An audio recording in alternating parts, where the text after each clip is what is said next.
Thanks for checking out another video where I walk you through my whole editing process of a photo. And I think one photo that people absolutely love to go for is of course sunsets. You can find this beautiful place, especially if you're traveling or something, and just come out to this amazing place and capture the amazing colors in the sky. But often I hear many people say it looks so beautiful, but the photo just doesn't do it justice. Well, I think as a photographer, I think generally that doesn't have to be the case. Normally it's just because you took the photo, you didn't think much about it, and then that's it. But the thing is, to really bring out a photo, you have to use editing to really bring out the colours, bring out that feeling that you had in that moment. Otherwise you just got this raw image on your camera. So this one, I want to share with you a cool sunset that I've taken a photo of, and then I'm going to walk you through my whole process from completely raw photo, and then edit it until hopefully we get a really beautiful sunset scene. And I hope you can find that really useful for you when you take your own photos, when you do your own exploring and see these amazing sunsets, and hopefully now you can have a better image of something you can really remember. Alright then, so here we are. Here is the sunset scene that I want to show you. I think it's quite a standard one. Definitely the key with shooting these sunsets is that you do not want to bloat out the highlights. You want to keep in all the details you possibly can, but with keeping some of this detail in the shadows too, because you don't want to have something which you just cannot recover in editing. So again, like we say, like when you take a photo, it just doesn't do the photo justice. But as you see, in probably like 10 to 15 minutes time, you'll see a big change in this photo.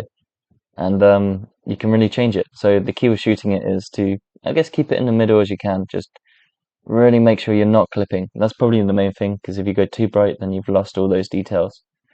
So here I've probably gone a tiny like third of a stop over, so I can easily draw that back in editing. So I've managed to keep the shadows there, but still I can get down those highlights. So let's show you my idea of how to do this.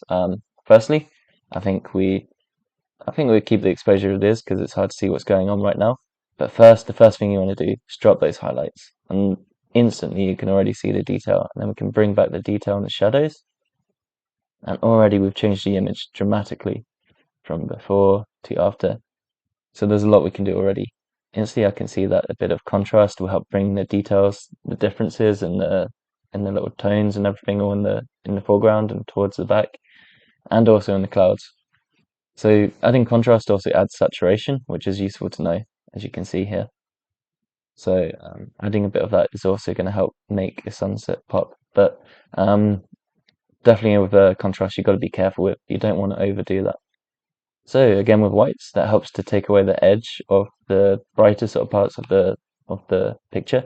So I do like to drop that down. And the blacks, especially for a dark scene, it looks pretty good when you can take off the edge of the blacks and just soften those blacks. So you can see it can look really harsh and dark here. But if you soften it, you can give it that more faded look. And that looks a bit more cinematic and just more interesting. Texture, pretty much every single time I've dropped down at least 20, just because it pretty much just sharpens all the edges and makes it look rough and messy. So if you want to clean up an image, drop the texture. It's probably the quickest trick you can do. Clarity, quite often, if you've seen my dreamy image, which I did in the last video, I definitely recommend check that out. I'll link it here if you want to check it out. But I drop the clarity in a lot of things to add to a dreamy look. But sometimes also in the mountains, you want to add the clarity because that can up the whites and drop the darks just to really add the contrast and all the depth and the details that's going on. So I think in this particular case, I'm actually going to do the opposite of what I did last time, and I'm going to up the clarity about 20 just to bring in more of those details in that foreground and those leading lines leading towards the mountain and the beautiful sunset in the background.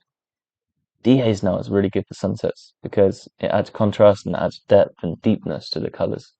So again, that's something that you really want to look for.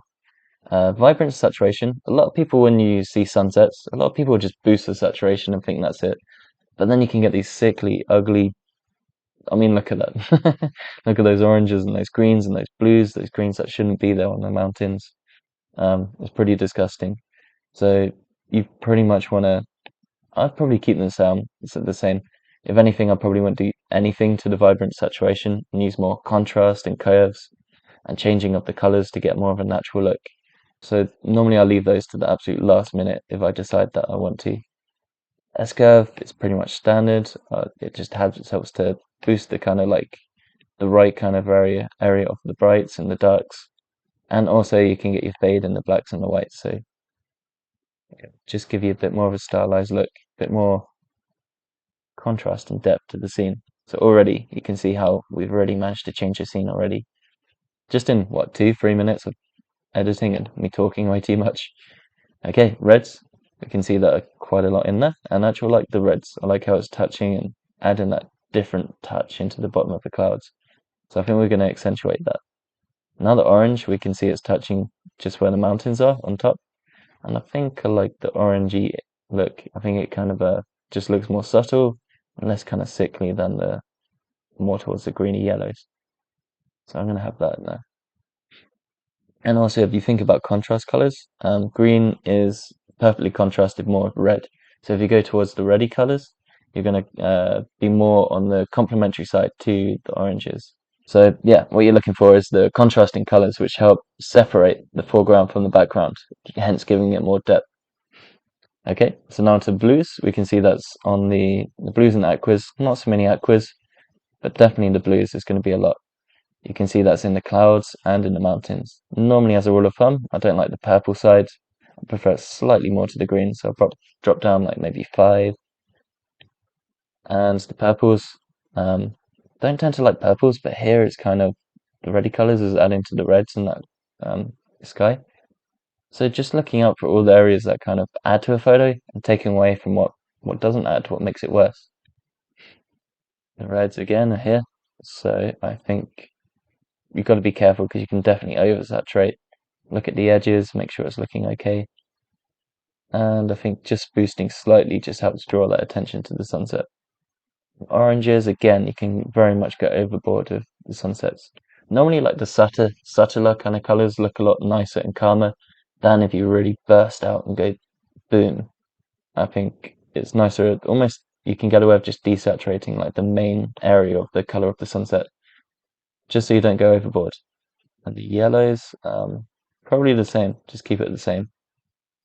The greens here, obviously big deal in here, and the yellows will probably be touching the greens as well a bit, so just make sure you're watching both the greens and the sky here, because greens and yellows are pretty much identical when you're looking at grass or trees.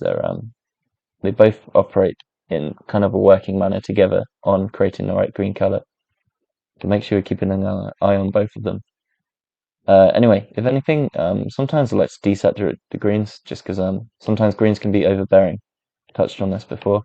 Now the blues. Blues are important here because they're very much affecting things that shouldn't really be blue too much. Hence the sky a bit too much, and the mountain definitely, I think, looks very unnatural being blue. So I think we can get away with going down quite a bit. And in the next section, I'm going to drop the luminance to help bring it back in. You'll see what I mean in a second. Purples are very much in there too. So I think I'm just going to leave it as it is. And magenta is in there also. Just make sure you're not oversaturating anything for the sunset. Otherwise it can look very fake, very weird. Luminance now, I think, and brightness helps bring that light through. Drop the luminance on the orange a little bit just to bring in those colors more. Same with the yellows. And the greens is in the foreground, so I think we kind of need that foreground and that detail to lead the eye. So here's where we can really use that to bring the eye in. Aquas isn't really in the scene, but blues definitely want to be darkened, I think, to really help bring you into the photo. But be careful with the edges. If you darken it too much, you can see along the clouds, you can get these really like hazy sort of lines and stuff. And you'll see that a lot with blues, especially in the sky if you darken too much. But you can see how much more depth it's adding just by darkening a lot. So I think here is a good balance between going too far and not affecting it too much. Purples, and just changing to taste really here. Okay, great. So those are the colors for now. As always, I love to have a bit of blues in the shadows. It just helps cool the scene and just gives it a bit more of a stylized effect in the shadows rather than just being a perfect black. You get the blues and you can go for a bit more of that orange and teal kind of look then. Again, we have a sunset here, so I think we could really accentuate the color just by adding in more of that orange. We'll see how that looks. Sometimes you might go too far, so just see how it looks. Perfect. Before, after. So we're really getting somewhere now. Sharpening, I've shown you before. Hold Alt and go along the masks. Just looking at the lines where you want to accentuate. So normally the edges of things and things that are going to allow the layers and the depth to the scene. Luminance, sometimes, especially in the dark, you can get a lot of noise, so it could be good just to take away a little bit, but be careful because it can soften the scene. Okay, so now remove chromatic aberration. Do that every single time. Enable profile corrections. Sometimes it depends on the focal length and how the camera's looking, so just change that to suit. Now, do you remember this transform section that I've talked about before? Can you remember what I said about how it can help accentuate the story, how you can accentuate whether things are going up and towards and you're looking up into the scene, or if it's wider and looking. So again, I'm going to go over this for the aspect. Remember, if you draw it in, you're making everything look a bit taller. Too much and it can look pretty fake. But if you do it just about the right amount, you can make these mountains look bigger, make all these shapes in the hills look bigger and stronger, and it just gives a bit more of a sense of that drawing your eye straight to the scene. Be careful here not to cut off the cloud, because then I can already feel it. I don't know if you can feel it also, but you can kind of feel the awkwardness of it just being in the right spot, wrong spot there. So I think there's going to be okay. And scale. Oh, oops. Okay. So now, of course, we've got these bars. Be careful of that. Now we're going to need to make sure we crop in. I think I'm going to keep the cloud because the sunset is a big focus of this, having the mountain right in the middle of the scene. And we've got these leading lines all leading up to the mountain. So everything is all drawing into this section here. Got the beautiful colors, the mountain, lines leading in, and kind of the cloud is blocking slash framing the scene here. So that's what makes it a strong image, if you're wondering. Okay, I hope you're finding this useful. If you have any like comments or tips on anything that you want me to talk about more, anything I brushed over, or anything you'd like me to dive in more detail on, let me know, and I can do that. Just any feedback is really useful because I want this to be, an inspirational, meaningful channel to, to help people want to take a lot more photos, wanted to get outdoors to explore or take photos because I think it's the best life you can live. So if I can do that and help people do that, then let me know. Vignetting. Anyway, vignette, again, you can do more of the masking, which I can show you maybe in this one. Um, but yeah, normally add a little bit, just drop the vignette, make it darker. It just helps bring more attention into the center of a photo. Grain, if you want a style, you can add a bit more grain. A lot will kind of make it a bit more noisy, which can go for a really cool vintage look if you're looking for that film camera kind of look, or just a little bit, just to add a bit of a style. Now the color calibration, we've been through this quite a few times, but it's just play to how you think. I think dropping the greens here just helps to add to the scene here. And the red primary, it literally is a matter of going in between +10 and -10 and seeing how things look. I think I like how the warmth is kind of popping a bit when you drop it up here, so just going to do that. Now with the green primaries, got to be careful here because I think dropping it too much is oversaturating those yellows. So I think I'm going to lift it just to get the more easy sort of orangey colors in the highlights there. I think it's a bit nicer. This is the most difficult one. If you look in the greens, you can see how you can get that sickly greeny yellow, and then you can go right down into awkward sort of reds. So often I leave these alone, but actually I like the reds that have been accentuated here, and how it's kind of affecting the greens and kind of making them less in your face, I guess. So I'm going to drop the blues primary down here. Cool, okay, I think we're looking pretty good. So now we're going to the masking. Anyway, you can see here how you can really dramatically change the sunset just by changing the lighting and the colors. It really is so doable. So I can definitely do a few more photos and show you how it's done. But yeah, you can really see how it's kind of can change so much just through editing, and there's no excuse not to create something that's as good, if not better, than what you actually saw in the scene. So the first thing I want to do here with the masking, I press Shift M to get the radial gradient, and I think I'm going to bring in some light because we've obviously got this sunset just beginning to bring in the light, but it hasn't come over the mountains yet, so you haven't got this burst of light coming through.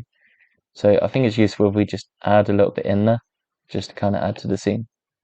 And here, adding a bit of warmth and purples is going to help accentuate that that sunset. And okay, do you remember with the haziness? I also like to declarity when I bring in this light. Can you see what I mean? It just helps bring in a bit of that soft, glowy kind of light through. Just brings in that sense of awe into the scene. Sometimes you can add in a bit of clarity, contrast, just to kind of bring back those blacks that you might have taken away by overexposing. And now, another important one here, I think, is because we haven't got any light really on the greens here, and it's such a beautiful area, and there's so much depth to it with all these layers of the tea plantations and Cameron Highlands. It's such a beautiful place. So I think we should add a bit of light ourselves. I'm just going to make a small mask over it.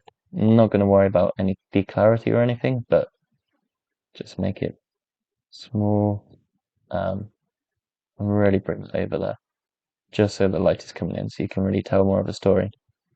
I think adding contrast is going to allow the blacks just to hold its place a bit more as well.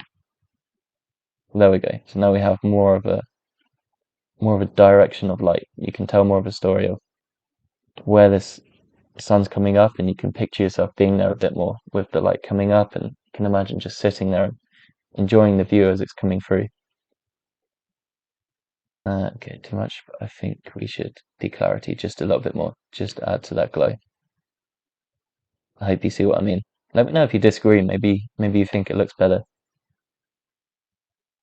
If yeah, just keep the dehaze. Don't take too much. Okay, so now we want to bring back. We've taken away clarity with the edit and everything, so we want to bring back clarity where it's important. So definitely, you see where we're bringing in clarity, we help separate this tree from the mountain, and we're bringing in the mountain here. So it's just creating more depth in the scene by separating the foreground from the background. That's kind of the essence of making something look more of a deeper, more professional image. Okay, so I think that's all I want to do. Maybe darken the mountain a bit there too. I think it looks better dark. We can do more in a second. And the next thing, as always, as I've shown you before, you want to lead the eye away from the immediate foreground because it can be quite just a place to get lost in. So I like to have a gradient there and darken it quite significantly. You can see how just doing that, you're taking away from the brightness there. And now the eye doesn't really want to hover here. You enter the scene and then you're leading all the way into the scene. And now I think we should something that you can really bring out the clouds with is by adding clarity. So of course we've taken away clarity here with the hazy glow, and now we want to bring it back into the clouds. I think contrast is going to help push the colors a bit more rather than saturating. Just add the contrast to the areas, and the clarity is just going to make it pop a lot more. Okay, good. I think we could even get away with just boosting the light just to add a bit of the color into the area. Okay, so I think I don't like the brightness coming here. I think it's a bit too overbearing. So maybe we can get away with dropping the exposure through and just seeing if that helps make it pop a bit more too.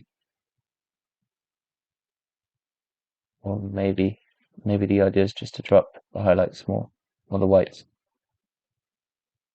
in the basics. Yeah, I think that's better. I can lift the shadows to bring more of this scene into view.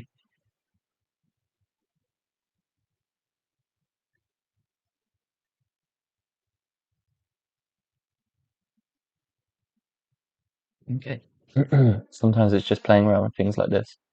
Okay, now, so just to add a little bit more depth into this scene. It's really starting to look okay now, so I think we should press K for the brush, and we're gonna darken the bits that should be dark, add a bit more contrast to them, and lighten the bits that should be light.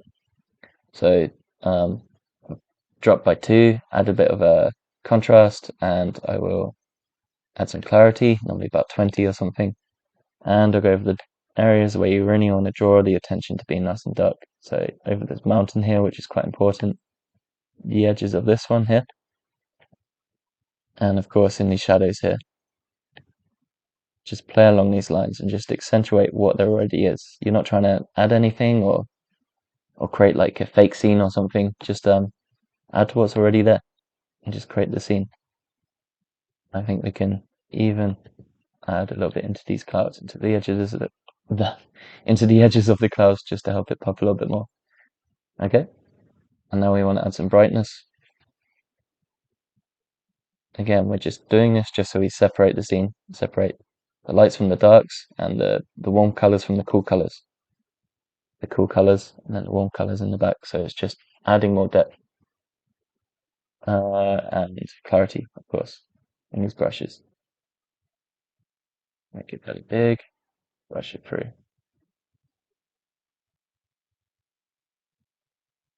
Okay, cool. Okay, I think that's kind of the scene really. Okay, so I think in essence we've really improved this photo now. So we're leading on from the foreground here with the rolling hills and the lines leading up to the mountain, which you've darkened and added all this depth, and then the clouds and the sunset in the background. So I think that's really how, rather than just adding in the saturation, you should look for more the contrast between the light and the dark, and the warm and the cool colors, just to separate the colors from each other. And that's how you get depth and create a more deeper and more interesting image, rather than just boosting the saturation. So I think just the finishing touches, if you want to see how I'd really finish it, probably go into Photoshop now. And I'm just going to delete areas which are a little bit uncomfortable and then just add a little extra hazy glow to the area just to give it more of that dreamy look, which I tend to add in so many photos. So if you right click, edit in Photoshop. Okay, so now in Photoshop, first you want to create a layer because you need to make sure you're not doing everything on one layer. If you mess up and do something wrong, it's important that you can just delete the layer and move on rather than destructive editing, which is just all on one thing where you cannot go back and fix things if something goes wrong. So zoom in, Z, click a couple of times, and H for the hand so you can move it. And now we're just going to clean up any distracting areas. This image is actually pretty clean, so there's not much really to do in this sense, but just for the sake of wholeness and showing you everything that I do, I go for anything that looks out of place or light or dark areas that feel like they shouldn't be there. It's going to draw your eye away from the actual scene. And just anything that sticks out, because the whole essence of the photo is that you're trying to simplify it, you're trying to create an exact meaning, an exact story. And what ours is this beautiful early morning sunrise where you can imagine just sitting there looking out towards this mountain over this beautiful sunrise and all the colors. So anything that makes you look away from that is something that you want to take away. So it's really pretty good in general, but just a few things you can kind of take. And you'd be surprised in just the subtle sort of difference it will make in terms of the whole overall viewing of the image. Let's see about that. It's okay. And the sky really is kind of the sky, so there's not much to do there. Control 0 to zoom up. You can see what you changed, and it's really, really subtle, but I think I'll just get this one tier 2. I can see. Oops. No, not that. Yeah.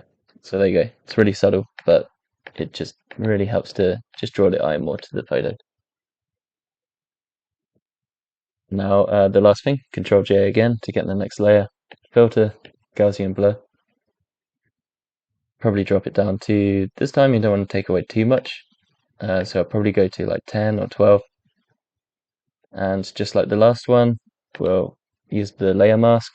Make sure it's black, so you're brushing on the black.